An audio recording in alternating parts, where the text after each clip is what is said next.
Salut tout le monde, j'espère que vous allez bien et que vous passez une bonne journée et un bon début de semaine. On se retrouve aujourd'hui pour une nouvelle vidéo dans laquelle en fait j'ai un bon plan pour vous.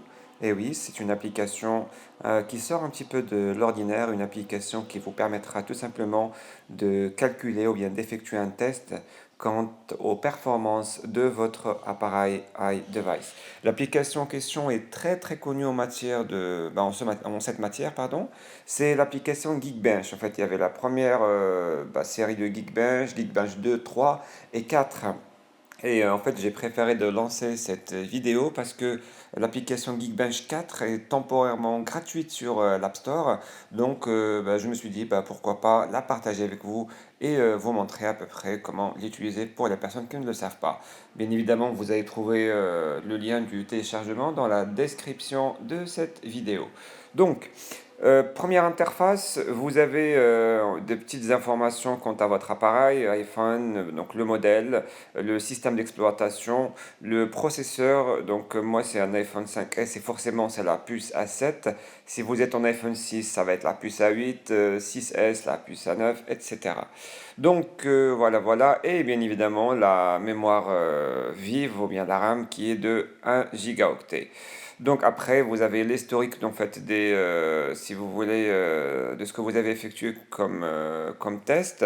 Device, donc c'est les informations encore une fois par rapport à votre appareil. Et setting, donc ça ne représente pas vraiment un contenu qui est important. Donc pour commencer, tout ce que vous aurez à faire, c'est de cliquer sur le CPU. Voilà, vous allez avoir une page qui va ressembler à celle-là et dans laquelle on vous informe qu'il va y avoir des calculs de la performance par rapport au processeur et bien évidemment par rapport à la mémoire vive également. Donc pour commencer, vous cliquez sur Run Benchmark. Ça va prendre à peu près 2 minutes, mais moi je vais accélérer la vidéo. On se retrouve tout de suite.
Alors, après une petite attente de environ 3 à 4 minutes, voilà, donc ça dépend de l'état de votre appareil, vous allez avoir donc le résultat final. Le premier résultat, c'est un résultat en fait qui correspond au fonctionnement avec un seul cœur, monocœur.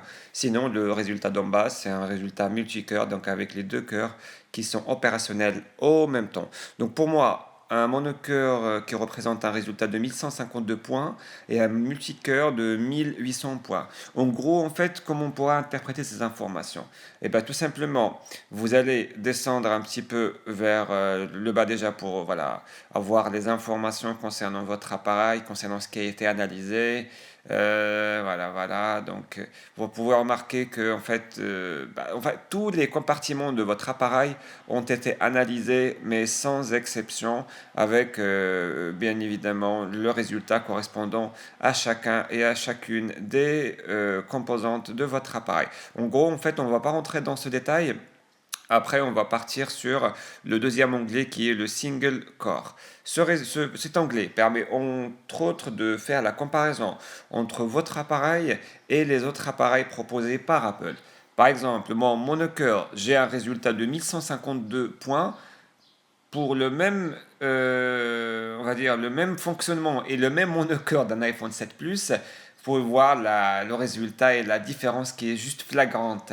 3306 points D'ailleurs, l'iPhone 7 Plus, qui est en fait l'appareil le plus robuste et le plus rapide en matière de fonctionnement, que ce soit en monocœur, en multicœur, en mémoire vive, ou voilà, tout ce que vous voulez.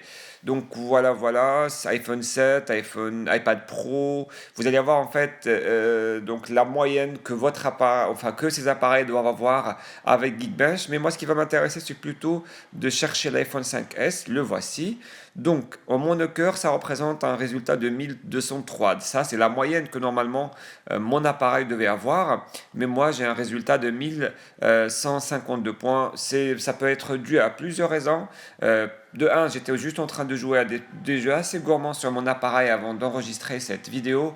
Deuxièmement, ce qui n'est pas le cas pour moi là tout de suite, mais le mode économie d'énergie peut impacter la chose. Le mode night shift et autre chose en fait, c'est le jailbreak. Le jailbreak ralentit comme pas possible les appareils. D'ailleurs, avec le dernier jailbreak qui a été proposé, le premier message que vous allez avoir lors du processus du jailbreak, c'est que Yahoo risque de ralentir votre appareil. Donc voilà, vous pouvez vous amuser en fait à faire des tests éventuellement si vous avez l'idée ou bien l'intention de vous procurer un nouvel appareil Apple, vous pouvez entre amis en fait vous amuser à faire des petits tests et savoir bien évidemment l'appareil le plus fort en matière de Geekbench. Moi de mon côté, donc c'était tout pour aujourd'hui. J'espère que la vidéo vous aura plu. Si c'est le cas, n'hésitez pas de laisser un petit pouce bleu, ça fait toujours et énormément plaisir. Si vous avez des questions, posez-les au niveau des cases commentaires. Si vous n'êtes pas encore abonné, soyez les bienvenus. Je vous remercie et je vous souhaite de passer une très très bonne journée et un bon début de semaine. À très bientôt. Bye bye.